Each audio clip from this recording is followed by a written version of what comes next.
Türkiye temiz müşteri. Kapağıyla beraber. Ya böyle daha...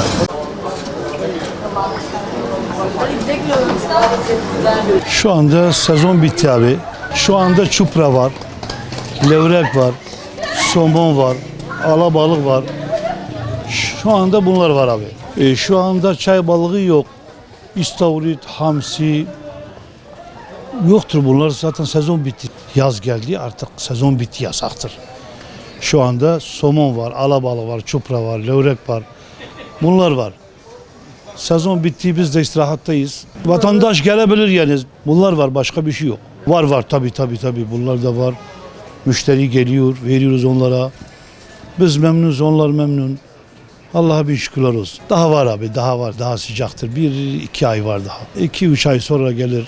Her şey gelir. Burada Batman'da güzel balıklar satılır. Güzel. Müşteri var, biz memnunuz, onlar memnun. İyidir, Allah'a bin şükürler olsun.